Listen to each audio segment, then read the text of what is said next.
In a forgotten American camp far from the front lines, a single unlocked door created one of the most shocking, humiliating, and darkly human moments of World War II, a moment neither the guards nor the German prisoners ever forgot.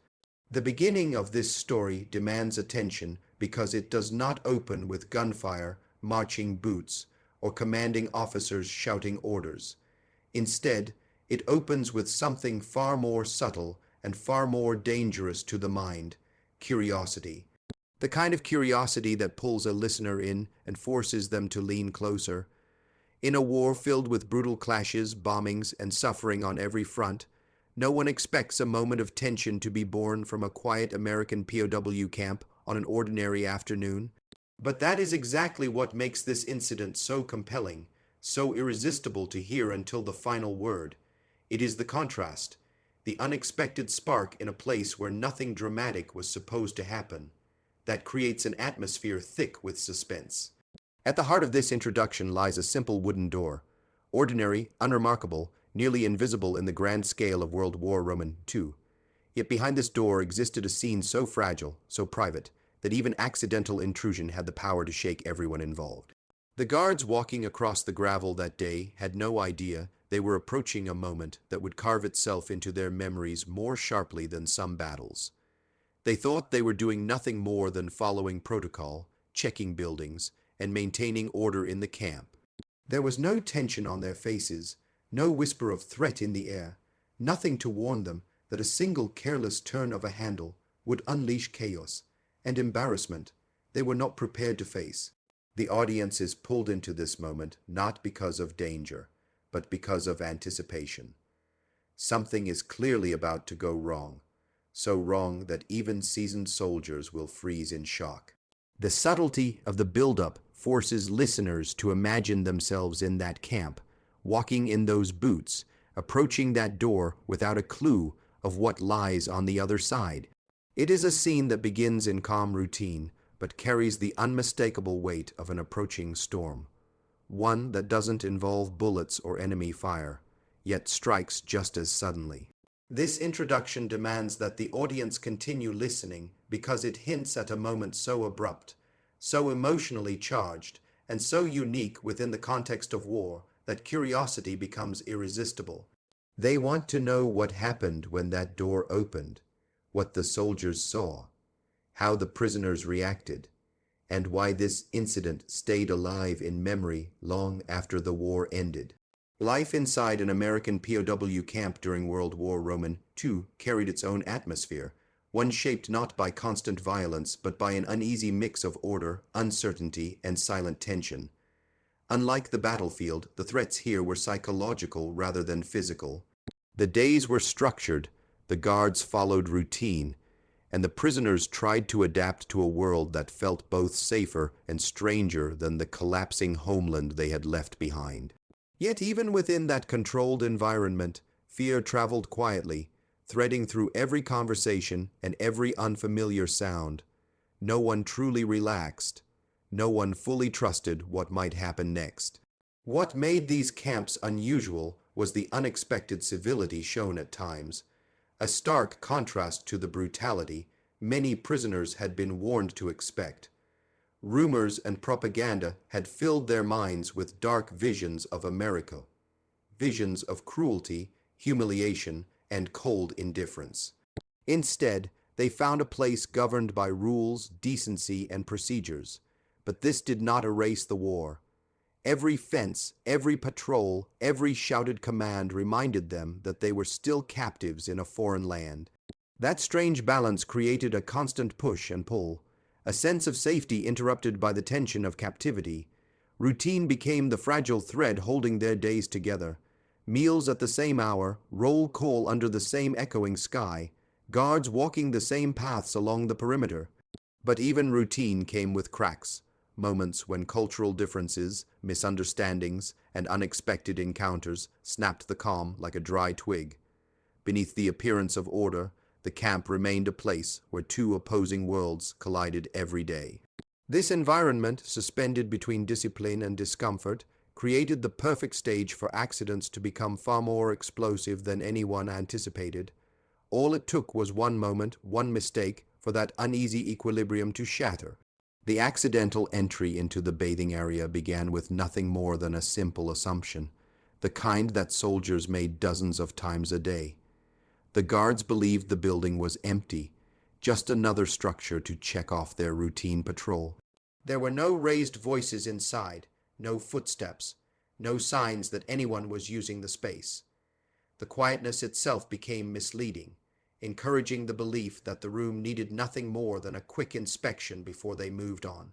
One soldier reached for the handle with the same casual motion he used everywhere else in the camp, never imagining he was about to step directly into the most sensitive moment any prisoner could experience. The faint sound of dripping water should have been a warning, but it blended so seamlessly into the background that no one paid attention.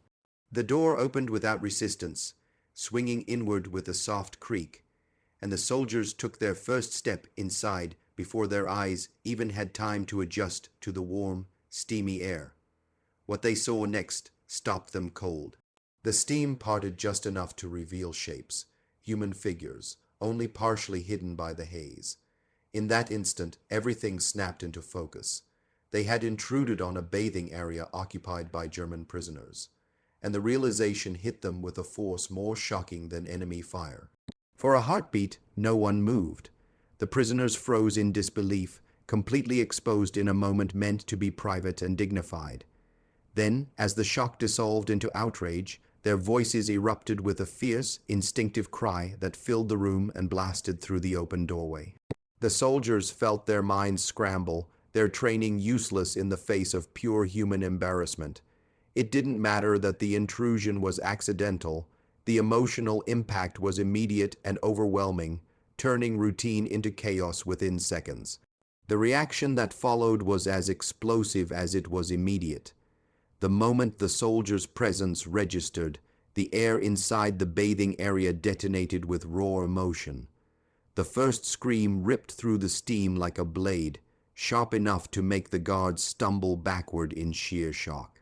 It wasn't a cry of fear, but of furious indignation, the kind of outraged shout that comes from having one's dignity torn without warning. The prisoners threw their arms up instinctively, not in defense, but in desperate attempts to protect whatever modesty they could.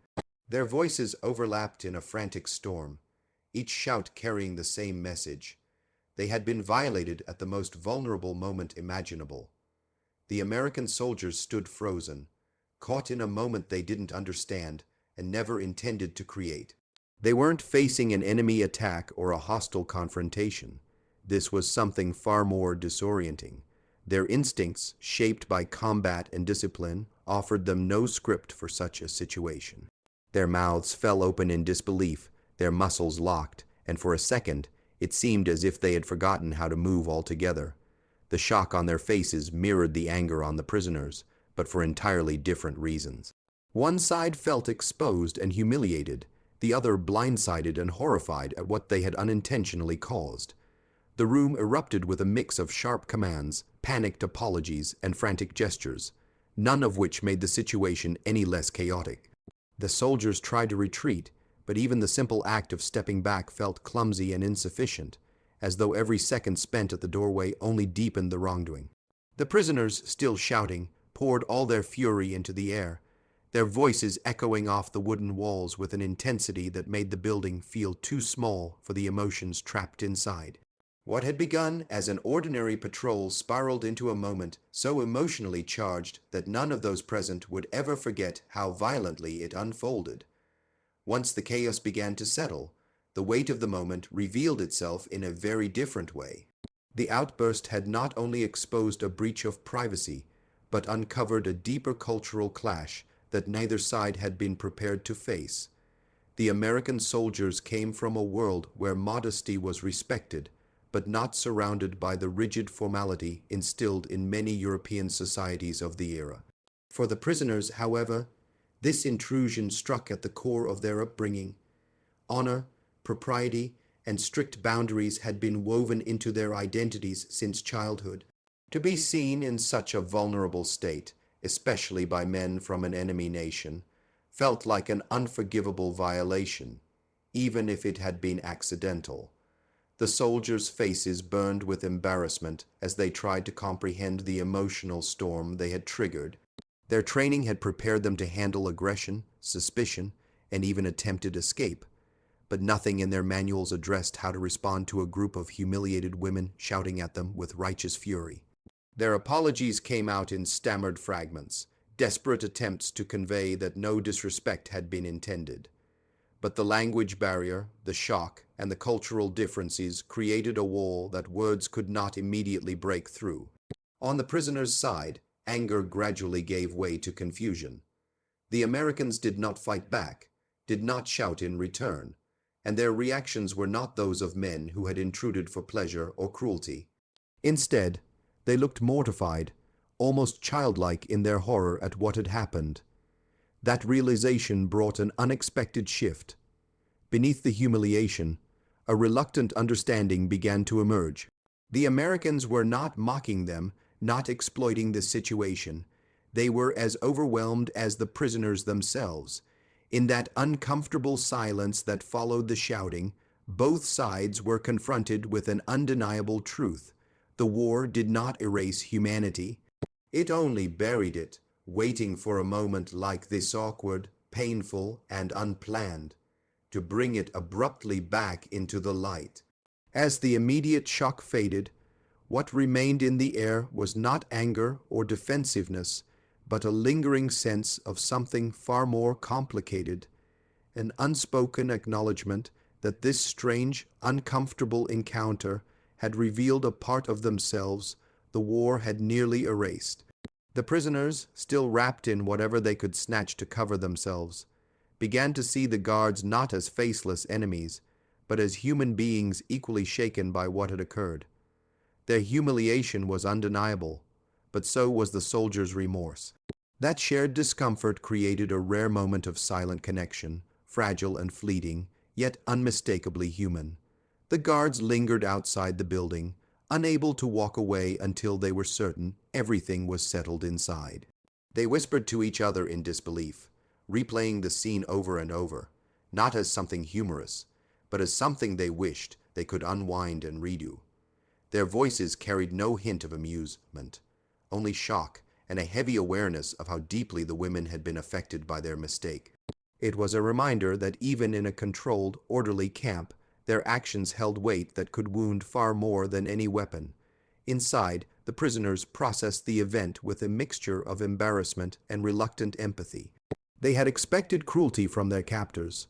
Propaganda had prepared them for humiliation far worse than an accidental intrusion.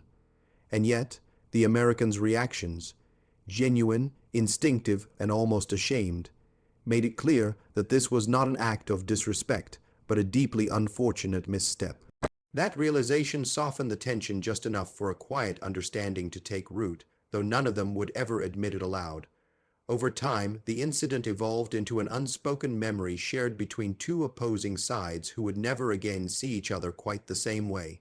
In a war built on divisions and dehumanization, this awkward, unforgettable moment forced them to recognize something they rarely allowed themselves to see, that beneath uniforms, fear, and national pride, humanity still persisted, stubborn, fragile, and impossible to ignore.